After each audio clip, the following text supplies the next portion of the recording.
Hello everyone and welcome to my podcast. I am so excited to be doing this episode. It's something that my life pretty much revolves around actually. We're going to be talking about self-care, the importance of self-care and some different things that you can do to kind of incorporate it more into your life, especially maybe you're not already doing it, maybe you just want to get some tips and tricks and so some different kind of ways of bringing self-care into your life. My job and my life pretty much revolves around self-care, to be honest, whether I'm advocating other people do it or I'm doing it myself. Obviously, being a yoga teacher, yoga is part of self-care and I'll talk about why, and I'm always encouraging and teaching people to do it, hence this YouTube channel, and I'm also always doing it myself, so that's the first thing. I'm also a qualified beautician and a masseuse and I do work still doing that. So again, it's all self-care. I mean, beauty therapy is literally the when you look it up, self-care on the internet, if you go on Instagram, TikTok, whatever, you can bet your life you're going to see skincare, you're going to see like people getting their lashes done, their nails done, all these different things. That is what people kind of associate with the definition of self-care. So I'm looking forward to doing this episode, I'm looking forward to talking about this, and I'm looking forward to hopefully encouraging you guys or showing you guys why it's so important to bring self-care into your life. So without further ado, let's dive straight in. Hi, my name is Meg and you are listening to the Wellness Musings with Meg podcast.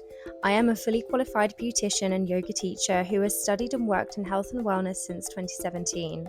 I have been obsessed with wellness my entire life and have always wanted to share my passions more. If you love health, wellness and yoga and want to learn more, this podcast is for you. I will be bringing you all things wellness, from diet and lifestyle to beauty tips and tricks, and of course yoga as well. So grab yourself a green tea and find a tranquil spot and let's jump in.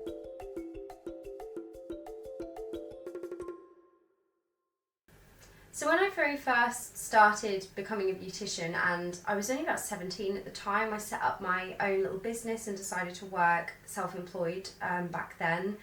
And I created a slogan which was, if it makes you feel beautiful, then do it. And I've always stuck by that.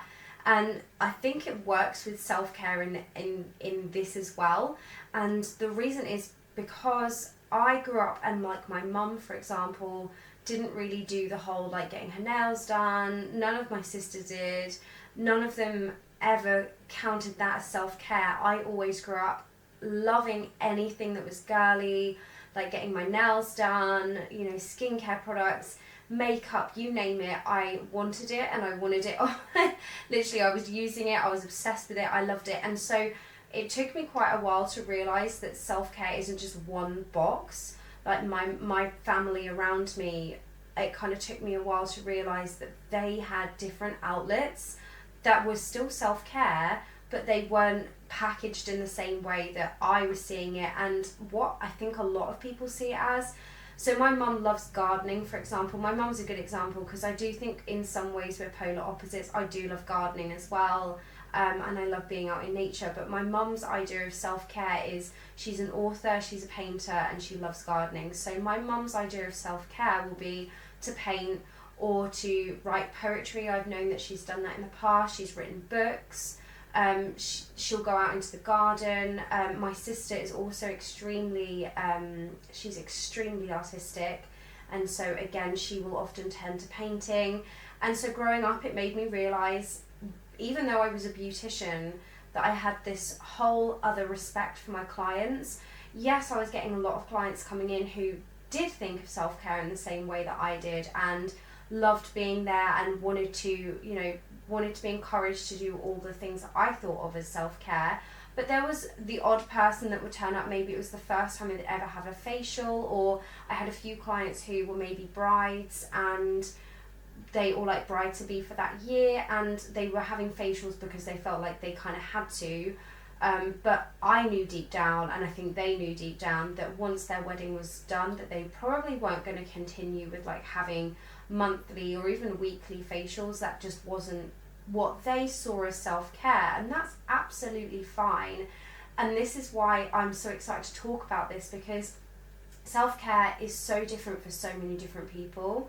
So I think it's worth sitting down and thinking about yourself and what brings you joy and happiness, not the person you wish you were, not the person you want to be like for you personally. Maybe it's going to the gym, maybe it's running, maybe it's being out in the garden, maybe it sounds crazy, but like smashing plates. You can go to these rage rooms, can't you, and like smash stuff up. Maybe that is your idea of self-care, and I have no judgment for that at all. And everybody should be entitled to what helps them, as long as it's healthy and it's not hurting them or hurting the people around them. They should be entitled to doing what makes them feel good. So that's kind of how I want to start this episode off as, is that yes, I'm going to be talking about self-care and maybe more the traditional ideas of self-care, but take a second and think, like, reading is another one. A lot of people love to just sit with a cup of tea in the corner of a room and just shut themselves away from the world and read.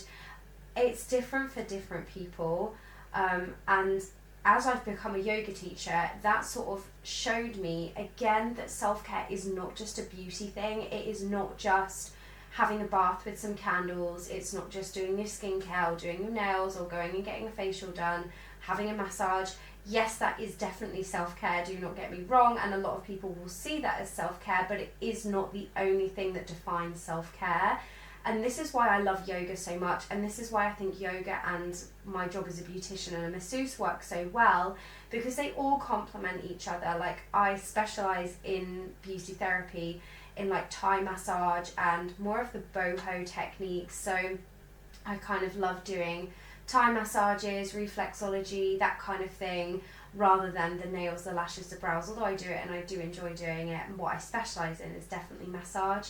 And so the yoga complements very well with that, and that's how I realised that yoga is self-care as well. Yoga literally is the elimination of suffering through the mind, the body and the spirit. And since I've become a yoga teacher, and since I have done yoga more and more and more, and it's become a bigger and bigger part of my life, all I have noticed, and the more I've realised, that yoga really is the definition of self-care, because you are taking everything into becoming the best version of yourself, and you're literally eliminating suffering from the body. So you're trying to be healthy, happy in your body. I don't ever really practice yoga for aesthetics. I say in like little bunny ears aesthetics, quotation, whatever marks with my hands, because I don't feel like that isn't really what yoga is for. If I want to have a tiny hourglass waist and a massive bum, or a gym bum, or legs of steel, I go to the gym to do that. And even when I go to the gym, because I love my yoga so much, it's more to help with yoga. So I do Pilates to help strengthen me even more in yoga. I go to the gym to help strengthen me even more in yoga.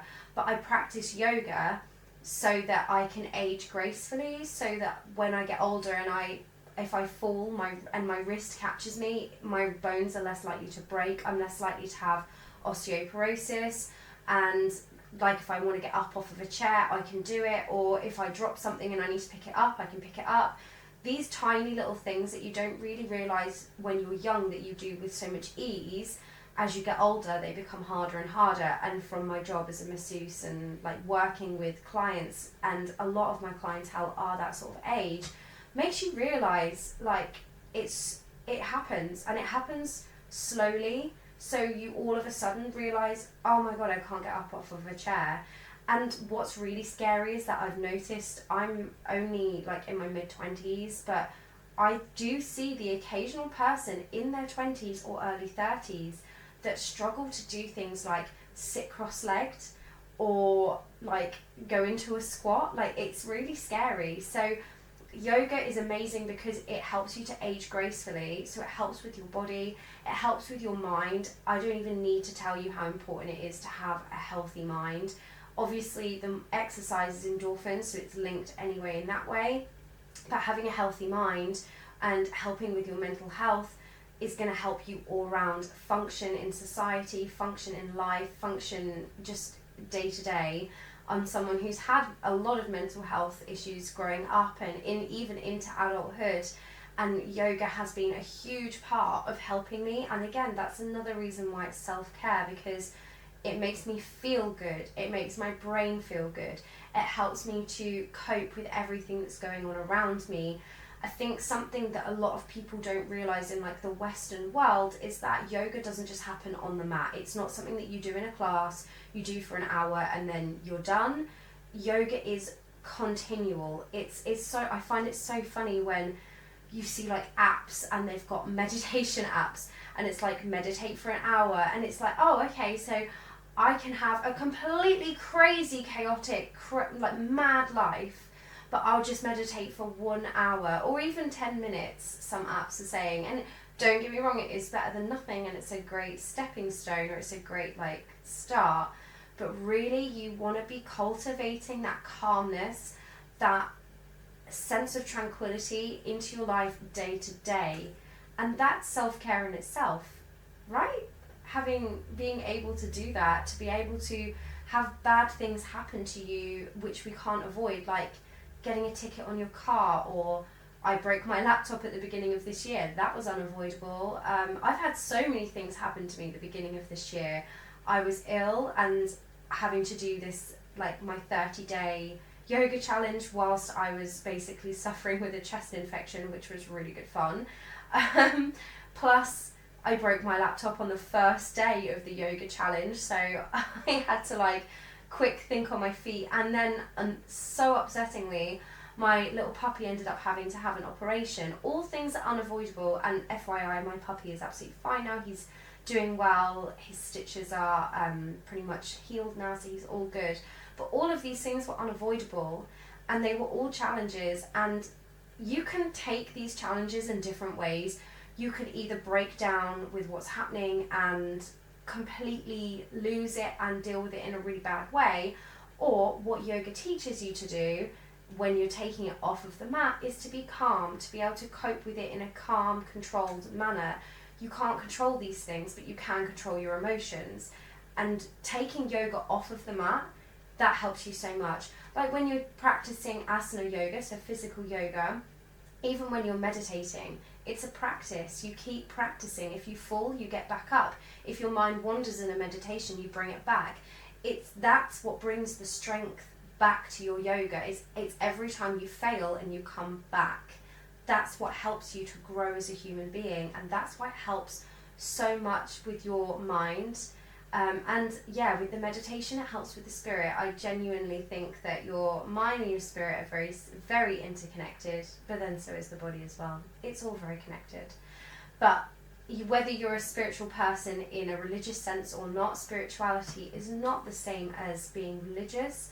You can be spiritual without religion, and I have known people who are religious and maybe not the most spiritual. So again, it's about just taking what you have through yoga and bringing it into your day-to-day life and being more calm and controlled. And that's why yoga is self-care.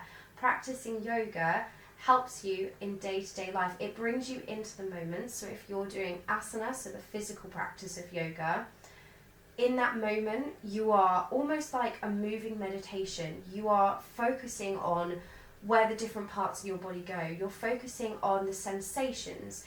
If it's a difficult pose, your mind is not thinking about what's going on in your life. It's thinking, oh my gosh, I'm in a chaturanga and my arms are killing me and I've got to hold this for another second if I can. I've got to squeeze my tummy, I've got to squeeze my legs, I've got to squeeze my glutes, I've got to hold this. Your mind is not thinking, oh, what am I going to have for dinner tonight? Or, oh, what did my boss tell me earlier on? I can't believe so-and-so said that to me. Your mind is just not there.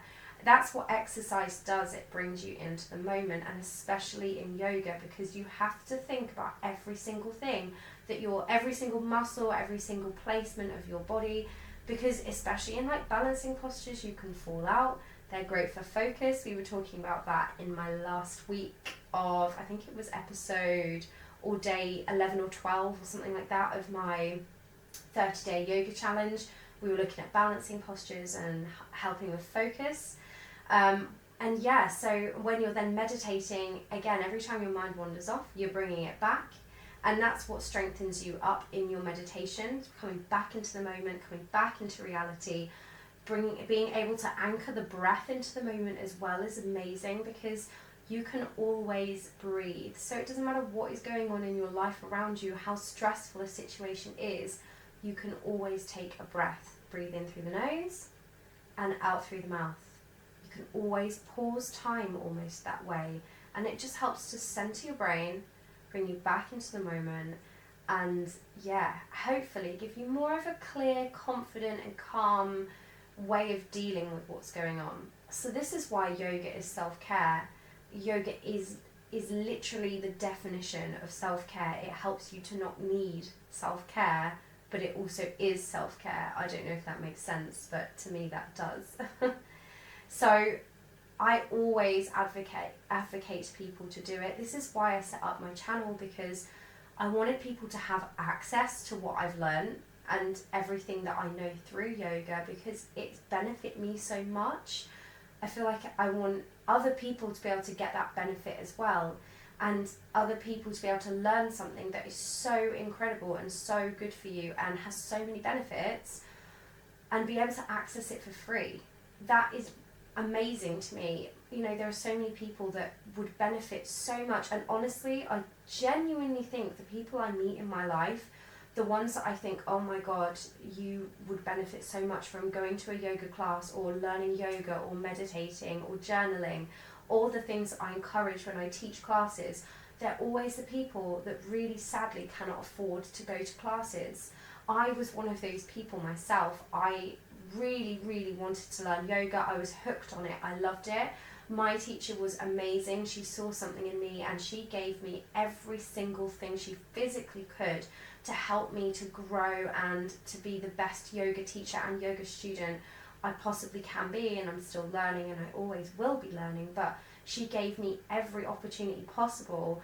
And I mean, I owe her so much, because she saw something in me and did something amazing for me, which is why I wanted to do this with the YouTube channel, because everyone should have access to learn yoga. Everyone should have the right to be able to learn it, because it's so good for you. It's so good for your mind, your body, your spirit, everything. It kind of ties everything up. It's when you learn the philosophy behind it and learn it's so in depth. Every single hand position, posture, movement, everything is linked. Everything has a reason behind it, and it's all to benefit you. So yoga helps you to become the best version of yourself. But if you're maybe somebody who's already doing yoga or wants other ideas for self-care, I always say to people, especially before I was a yoga teacher, and I used to have, like, people would come to me for massages and they'd be like, this is amazing, I never get to do this. Maybe they're a mum, maybe they just have a crazy life, and they're like, I can't get away. And I always say to them, like, do you have a bath? Yeah. Do you have a shower? Yeah. Well, when you have a bath or a shower, lock the door, take the phone out of the room, and set those boundaries in. Be like, no, I'm taking this time for me. I'm taking this time to empty my mind, to just have some space away from people, from responsibility, from everything. And there's been so many studies that show, like, if you're continuously working and not giving yourself a break, you're actually less likely to be as good at your job as if you stop and take a break. That helps you to become a lot more efficient. So, like, I have mums who are full-time mums, and they go, I don't even get a second. And I'm like, please just try, and if you can, just shut the door and have a shower, see if you can have a bath, to try and do something, see if you can get someone to watch your children. Try and get something, because you are entitled to have that self-care. You are entitled to it, otherwise you're going to suffer with burnout. And I'll also say, since being a teacher, because yoga is so good, incorporate your kids into it. Like, you know, try and get them to, maybe if you're doing a down dog, get them to join in, give them hugs halfway through. My puppy absolutely drives me nuts sometimes when I'm trying to do yoga, so I try and, when it's my own practice and I'm not filming and it doesn't need to be perfect, I'll do a pose, he'll be jumping all over me, and then I will play with him for a second, and then I'll give him a cuddle, and then I'll go on to a different pose, and then he'll start playing with me again and tugging on my trousers. But instead of getting angry about it, that's just my practice right now. That is what my yoga is right now. Unless he's not there, my yoga is with a little thing running around me trying to basically annoy me. But that's part of yoga, that's part of it. So trying to get your kids involved in your yoga practice can help. Workouts as well, get your kids involved. When my little brother was tiny, I actually used to use him as my workout. So I would do things like, there's 15 years between us. So I was about 18, he was about 3. And I used to do a squat, and I'd pick him up, and then I'd lift him up in the air and then bring him back down to me. And then I'd squat again, and I'd do 20 reps of that. And he would find it hilarious. He'd be laughing, but I was actually doing a workout.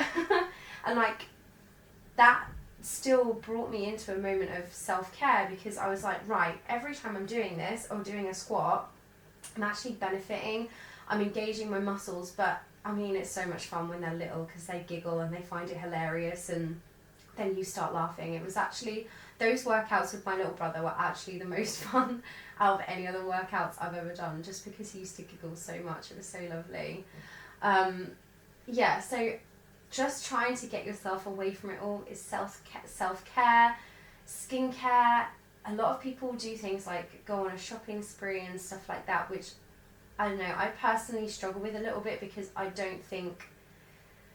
I know, retail therapy has its pros and its cons to it. I think it depends how lucky you are and how it makes you feel. I know personally I don't have the funds to be able to go and do retail therapy, and I know full well that right now if I went, it'd be fun in the moment, I'd enjoy it, spending money, but I know 100% I'd get home and I would regret it, and it's not the same rewarding feeling as working out and getting endorphins, having a bath, doing my skincare, even having just a nice shower, or even having a nap, meditating, journaling. They're all things that really, really help with self-care. So self-care is just so important. It's important to help you function in daily life. And I do think it's important to find what makes your self-care, what you find is self-care for you, and to just let that happen. Like I said in the beginning, as long as what you are finding as self-care is not dangerous to you or to the people around you, I don't see why you shouldn't be able to do it. So take the time, find what is going to be self-care for you. Find, even if it's really weird and wacky, find what is self-care for you, and then see if you can incorporate it into your schedule, into your life. Maybe you already are, maybe you can add more things in. Maybe you're just going to sit here, listen to this podcast and appreciate the fact that you already are doing self-care. And when you realise how good it is for you, it even adds that kind of extra sprinkling of goodness every time you do it, because you're it's not a guilty pleasure anymore because you can justify it. I really hope you guys enjoyed this podcast episode. This is kind of an add-on to my day 14 of my Rest and Reflect gentle yoga gratitude practice. So if you guys want to do the yoga practice and Shavasana that I'm doing as part of my 30-day yoga challenge, feel free to go and find it and watch that as well. Maybe you're listening to this and doing that episode. Maybe you just want to do one or the other. But I thought I'd give you the option for both if that's what you wanted. I hope you enjoyed the rest of your day. I hope you enjoyed this episode. And I will see, if you are doing the 30-day challenge, I will see you tomorrow, day 15, officially halfway through. So I will see you tomorrow. Have an amazing rest of the day. And see you later. Bye.